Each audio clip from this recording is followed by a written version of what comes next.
Hello बच्चों, तो स्वागत है आप सबका आपके अपने YouTube चैनल भारत एजुकेशन में। आज बच्चों हम लोग स्टार्ट कर रहे हैं exercise number 8.2 measure of dispersion का। तो बच्चों यहाँ पे सबसे पहले 8.2 स्टार्ट करने से पहले आपको उसका बेसिक समझना होगा, क्योंकि ये एक्सरसाइज थोड़ा लेंदी है, इजी है, लेकिन कैलकुलेशंस लेंदी है बच्चों। इसके अंदर फॉर्मूलेज है, ये फॉर्मूलेज आपके मेमोरी में फिट होने चाहिए, और फॉर्मूले के अलावा बहुत सारे वेरिएशन भी है फॉर्मूले के अंदर, वो भी आपको समझना होगा। तो एक एक सम हम लोग डिटेल में सॉल्व करेंगे, लेकिन उससे पहले ये स्टैंडर्ड फॉर्मूले समझ लेते हैं तो इजी पड़ेगा हम लोगों को आगे का पार्ट समझने में। तो सबसे पहले बच्चों देखो, मैंने स्टार्टिंग के वीडियो में आपको बेसिक में बताया था कि दो टाइप के डेटा है आपको यहाँ पे मेजर ऑफ डिस्पर्शन में। एक है आपका ग्रुप डेटा और दूसरा है अनग्रुप डेटा। अनग्रुप डेटा जो कि बहुत सिंपल है सॉल्व करने में, कैलकुलेशन भी इजी हो जाएंगे, बट यहाँ पे जो आपका हो जाएगा एक ग्रुप डेटा, वहां पे थोड़ा कैलकुलेशन लेंदी हो जाएगा। बच्चों आपको यहाँ पे वेरिएंस निकालना है और स्टैंडर्ड डेविएशन निकालना है। जब बारी आएगी स्टैंडर्ड डेविएशन की तो आपको लेके बैठना है आपके साथ लॉग टेबल, ठीक है। और एग्जाम में आपको अलाउ है कि आप लॉग टेबल लेके बैठ सकते हो बच्चों, क्योंकि फिजिक्स में लगता है तो मैथ्स में भी अलाउड करते हैं, ठीक है।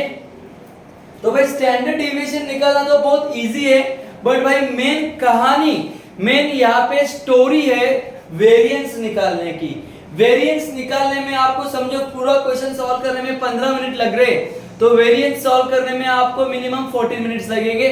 स्टैंडर्ड डेविएशन आपका विद इन 1 मिनट आ जाएगा, क्योंकि वो सामने वाला आंसर का स्क्वायर रूट निकालना होता है, ठीक है। चलो एग्जैक्टली कैसे करना है देखो, यहाँ पे हम लोग डिटेल में एक्सप्लेन करता हूँ। सबसे पहले बच्चों हम लोग बात कर रहे हैं अनग्रुप डेटा की। किसकी बात कर रहे हैं हम लोग यहाँ पे? Ungroup data. अनग्रुप डेटा यहाँ पे बच्चों सबसे पहले ये फॉर्मूले से देखो, ज्यादा फॉर्मूले नहीं है, यहाँ पे है एक फॉर्मूला है और ये दूसरा फॉर्मूला है, कोई भी एक लगाओ, आपके ऊपर डिपेंड है आपको कौन सा लगाना है। दोनों ही मैं समझाता हूँ आपको बच्चों कैसे करना है। सबसे पहले एन का मीनिंग समझाता हूँ क्या है। एन मतलब क्या होगा? नंबर ऑफ ऑब्जर्वेशन, कि कितने नंबर ऑफ ऑब्जर्वेशन है। फॉर एग्जांपल एक एग्जांपल लेके समझा देता हूँ, 1 5 6 8 1 3 2 8 9, इस तरीके से नंबर से बच्चों। तो यहाँ पे देखो नंबर काउंटिंग कर लो, 1 2 3 4 5 6 7 8 9, तो n इज इक्वल टू क्या बन जाएगा बच्चों? 9। क्या आपको यहाँ पे n का मीनिंग समझ गया होगा? यस और नो? यस बच्चों, वेरी गुड। नाउ आगे बढ़ते हैं, यहाँ पे नया मीनिंग है x बार का। x बार मतलब एग्जैक्टली क्या होता है पहले उसको समझ लो। x बार मतलब होता है बच्चों यहाँ पे मीन, और मीन कैसे निकालते हैं? मीन मतलब एवरेज होता है, sum of all the numbers divide by number of observation. मतलब आप सबका एडिशन कर लो, 1 + 5 + 6 + सबका एडिशन कर लो और डिवाइड बाय कितने नंबर से? 9, उससे डिवाइड कर लो, उससे आपको मिल जाएगा यहाँ पे x बार। तो सबसे पहले आपको क्वेश्चन में वही कैलकुलेट करना होगा। सबसे पहले आपको देखो यहाँ पे 1 2 3 4 5 6 7 8, यहाँ पे बच्चों ये 8 नंबर से, ठीक है। तो मीन आपको समझ ही गया होगा कैसे निकलना है। सबका एडिशन कर लो और डिवाइड बाय जितने नंबर से उसको डिवाइड कर दो, मीन निकल जाएगा। हर क्वेश्चन में ऐसे ही करना है स्टार्टिंग में। नाउ बात करते हैं फॉर्मूलेस की। तो फॉर्मूले में बच्चों यहाँ पे आपको क्वेश्चन में टेबल बना के सॉल्व करना है, सिस्टमैटिक करना है। क्या फॉर्मूला है? 1/n summation of xi - x bar the whole square. अभी ये फॉर्मूला भी मैं आपको एक एग्जांपल देके समझाना चाहूंगा बच्चों। ये सारे नंबर्स को बोलते हैं xi। क्या बोलते हैं? xi। तो यहाँ पे देखो 1 5 6 8 1 है, रैंडमली हम लोग ऐसे कंप्लीट कर लेंगे। उसके बाजू में बच्चों आपको क्या करना है? xi - x बार, xi - x बार है करना है। अभी बच्चों xi का वैल्यू तो आपके पास अवेलेबल है, x बार कैसे मिलेगा? यहाँ पे हम लोगों ने कैलकुलेट किया रहेगा, यस और नो? तो x बार का आंसर फॉर एग्जांपल समझ लो बच्चों 6 आ गया। क्या आ गया? 6 आ गया। मैं जस्ट एग्जांपल दे रहा हूँ। तो मैं क्या करूंगा? 1 - 6 यहाँ पे -5, 5 - 6 यहाँ पे -1, सबको माइनस कर लूंगा यहाँ पे। इस तरीके से टेबल कंप्लीट हो जाएगा। उसके बाद बच्चों आपको लगने वाला है xi - x बार, उसका होल स्क्वायर। तो यहाँ पे मैं क्या करूंगा? Whole square. मतलब यहाँ पे जो भी नंबर्स रहेंगे बाजू में उसका क्या होने वाला है? स्क्वायर। तो -5 का स्क्वायर 25, 1 का स्क्वायर 1, यहाँ पे जो भी नंबर्स रहेंगे स्क्वायर। ना फॉर्मूला क्या मांगता है आपसे, समेशन, मतलब ये जो भी नंबर्स रहेंगे सबका क्या कर लो बच्चों, एडिशन कर लो।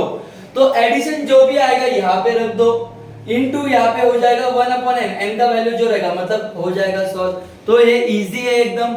यस, वेरिएंस का पहला फार्मूला आपको क्लियर हो गया होगा ना। और एक फार्मूला है बच्चों जहां पे आप लोग कैसे कर सकते हो, आप लोगों को डायरेक्टली क्या करना होगा, देखो n मतलब फिक्स रहेगा, समेशन xi स्क्वायर, मतलब ये जो xi है ना उसी का स्क्वायर बाजू में कर लो। ये सब्ट्रैक्शन करने की कोई नीड नहीं है यहाँ पे। तो मतलब दूसरा वे कैसा होगा, देखो बच्चों xi बाजू में क्या हो जाएगा, xi का स्क्वायर, यहाँ पे जो नंबर रहेगी यहाँ पे उनका स्क्वायर आ जाएगा, तो और उसका समेशन कर लो लास्ट में, यही यहाँ पे लिखना है। माइनस x बार का स्क्वायर है, x बार मतलब यहाँ पे आपको मिल चुका होगा आंसर, यहाँ पे डायरेक्ट पुट कर दो और स्क्वायर कर दो, फिर सब्ट्रैक्शन। और एक इंपॉर्टेंट बात, बच्चे लोग यहाँ पे मिस्टेक क्या करते हैं कि ये 1 अपॉन n जो है ना बच्चों, सिर्फ और सिर्फ इसके साथ मल्टीप्लाई है, इसका रिलेशन इसके साथ कोई भी नहीं है। बच्चों लोगों को यहाँ पे ब्रैकेट डालने की आदत पड़ जाती है, भाई गलती से भी मत करना, यहाँ पे ब्रैकेट नहीं है, ये अकेला है, वन मैन शो है यहाँ पे, समझा आपको। यहाँ पे 1 अपॉन 9 मतलब n का वैल्यू जो भी रहेगा यहाँ से उसका मल्टीप्लाई इसके साथ करना है, जो भी आंसर रहेगा उसमें से इसको माइनस करना है। इसी के साथ आपका हो जाएगा कंप्लीट अनग्रुप डेटा का वेरिएंस। ना बच्चों बात करेंगे स्टैंडर्ड डेविएशन कैसे निकाल, भाई तो इससे निकाल के इससे निकाल, तेरा आंसर सेम ही आएगा, और जो भी आंसर आएगा उसको रूट में डाल दे और लॉग टेबल की हेल्प ले ले और यहाँ पे वैल्यू डाल दे और स्टैंडर्ड डेविएशन का आंसर बता दे। क्लियर है बच्चों। स्टैंडर्ड डेविएशन का फॉर्मूला क्या होता है, अंडर रूट वेरिएंस होता है। क्लियर है। चलो ये हो गई बात हमारी अनग्रुप डेटा की। नाउ बच्चों हम लोग बात करने वाले हैं ग्रुप डेटा की कैसे करना है। ग्रुप डेटा में मैंने पहले बोला कैलकुलेशन थोड़े से लेंदी हो जाएंगे, नाउ ग्रुप डेटा में वेरिएंस ऑफ x कैसे, देखो यहाँ पे भी वेरिएंस ऑफ x है, यहाँ पे भी वेरिएंस ऑफ x है, तो ये कैसे निकलेगा, 1 अपॉन कैपिटल N लेना है। अभी मैं इसको ज्यादा डिटेल में एक्सप्लेन नहीं करने वाला हूँ, सम में ही आपको डिटेल में समझ में आएगा है। तो यहाँ पे देखो 1 अपॉन n समेशन fi, अभी fi किधर से आया भाई, ग्रुप में ये देखो आपको इस तरीके से ग्रुप दिया रहेगा, बराबर है कि नहीं। तो ग्रुप में यहाँ पे देखो मैं यहाँ पे लिख के दिखाता हूँ, ग्रुप दिया रहेगा, बराबर है कि नहीं। सपोज 10 to 20, 20 to 30, 30 to 40, और यहाँ पे भी नंबर दिए रहते ना कुछ, तो रैंडम से फ्रीक्वेंसी बोलते हैं हम लोग उसको, बराबर। तो यहाँ पे भाई उसका काम होने वाला है फ्रीक्वेंसी का। ये xi माइनस x बार कैसे बनेगा मैं आपको सब में समझाता हूँ। इसका भी मीन निकालना है। अभी इसका मीन कैसे निकालना है आप लोगों ने सीखा होगा 10th स्टैंडर्ड के मीन के डायरेक्ट मेथड में। यस और नो बच्चों, याद आ रहा होगा, अगर नहीं याद आ रहा होगा तो भी मैं आपको याद दिलाने वाला हूँ कि x बार का एक फॉर्मूला हुआ करता था जिसमें आपको भाई ऐसा कुछ मतलब यहाँ पे n लिखते थे आप लोग। क्लियर है बच्चों। और यहाँ पे समेशन fi भी लिखा करते थे, इससे आपको x बार मिलता था। यस और नो, याद आ रहा होगा बच्चों, थोड़ा सोचोगे तो पक्का याद आ जाएगा आपको। क्लियर है।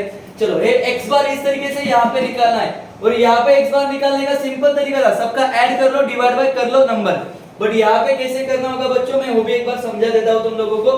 देखो फॉर एग्जांपल एक एग्जांपल लेता हूँ, यहाँ पे x है 1 2 3 4 और 5, और बाजू में है बच्चों fi 2 3 5 6 7, और उसके बाजू में अपना नया टेबल बनेगा जिसका नाम होगा fi। बात क्लियर है बच्चों। तो fi में क्या करोगे, मल्टीप्लाई 2 1 2 2 3 6 15 45 9 6 यहाँ पे कितना होगा बच्चों, सिंपल है, 9 6 कितना होगा बता सकते हो। यस 54, और 7 5 यहाँ पे हो जाएगा 35। तो यहाँ पे सबका समेशन कर लो, जो भी आंसर आएगा वो आंसर आएगा, और उसको डिवाइड करना है आपको किससे, fi के एडिशन से। किससे डिवाइड करना है, fi के एडिशन से। वो मैं सब में प्रॉपर डिटेल में बताऊंगा आपको। तो सब कैलकुलेशन करने के बाद आपको ये फॉर्मूले में वैल्यू छोड़नी है और सॉल्व करना है। देखो ये टेबल बन जाएगा आपका x बार का। x बार कैसे मिलेगा, अभी मैंने दिखाया आपको। xi से x बार को माइनस कर लो, उसका बाजू के टेबल में स्क्वायर कर लो, और उसका मल्टीप्लाई किससे कर लो, fi के नंबर से कर लो। क्लियर है। फिर आपका ये बन जाएगा समेशन, और डिवाइड बाय यहाँ पे n करना है। n क्या होता है बच्चों, ये वाला n और ये वाला n, भाई बहुत डिफरेंस है। और कैपिटल N और यहाँ पे स्मॉल n कैपिटल N है। ये n मतलब क्या होगा बच्चों, समेशन ऑफ फ्रीक्वेंसी। ठीक है। तो यहाँ पे मैंने बोला ना, यहाँ पे n क्या होता है, समेशन ऑफ fi होता है। ठीक है, चलो वैल्यूज पुटअप कर देंगे, सॉल्व कर देंगे। अगर ये मेथड से नहीं करना है तो और एक मेथड है अपने पास। तो दूसरा मेथड कुछ इस तरीके से summation fi xi square minus x bar the whole square upon n। n मतलब आपको पता ही है, यहाँ पे fi मतलब आपको पता है क्या होने वाला है, xi का स्क्वायर। तो मैंने जैसे बोला था ना, xi ले लो, फिर xi का स्क्वायर कर लो, उसका स्क्वायर कर लो, समेशन कर लो, और यहाँ पे x बार का, मतलब ये भी एक सिंपल ट्रिक है। चलो दोनों मेथड से आप कर सकते हो वेरिएंस को सॉल्व। और जो लास्ट है स्टैंडर्ड डेविएशन, उसमें कैसे करना है आपको पता ही है बच्चों कि अंडर रूट में क्या करना है, वेरिएंस करना है। फॉर्मूला समझना होगा। अगर फॉर्मूले में गड़बड़ किया तो कुछ भी नहीं आएगा। फॉर्मूला 2 बार 3 बार लिखो बच्चों, आ जाएगा। 1/n summation xi minus x bar the whole square, एकदम इजी। हेड अच्छा लग रहा है तो इस पे चले जाओ, xi का स्क्वायर कर लो माइनस x बार का भी स्क्वायर कर लो, और यहाँ पे है इसके साथ मल्टीप्लाई कर लो, हो जाएगा। चलो बच्चों आप जल्दी से इसका स्क्रीनशॉट ले लो। ये फॉर्मूलेज है, इसके बिना हम लोग कुछ भी नहीं कर सकते। और इसके अंदर बहुत से वेरिएशंस भी है। जो हमारा क्वेश्चन आपको x में दिख रहा है ना, x में, भाई बहुत अच्छे से सुनना मैं क्या बोल रहा हूँ, मोस्ट इंपॉर्टेंट पार्ट। यहाँ पे क्वेश्चन हमारा x में दिख रहा है आपको, बराबर है। कभी कभी है क्वेश्चन पूरा कन्वर्ट हो जाएगा यू के फॉर्म में। अब ऐसा क्यों, वो मैं आपको सब में समझाता हूँ। क्योंकि बच्चों उसमें क्या होता है, बड़े बड़े नंबर्स होते हैं, तो बड़े बड़े नंबर का मल्टीप्लिकेशन और बड़ा हो जाएगा। नंबर तो बड़ा हो जाएगा, उसका स्क्वायर उससे भी भाई कितना बड़ा हो जाएगा। तो वो नंबर्स को छोटा करने के लिए हम लोग मेन मेथड यूज करते हैं, जो आपका 10th में था, जिसका नाम है स्टेप डेविएशन मेथड। तो यहाँ पे भी हम लोग उसको लगाने वाले हैं। तो उसको कैसे लगाते हम लोग उसको समझते एग्जाम्पल के साथ। चलो बच्चों स्टार्ट करते हैं अभी फर्स्ट क्वेश्चन।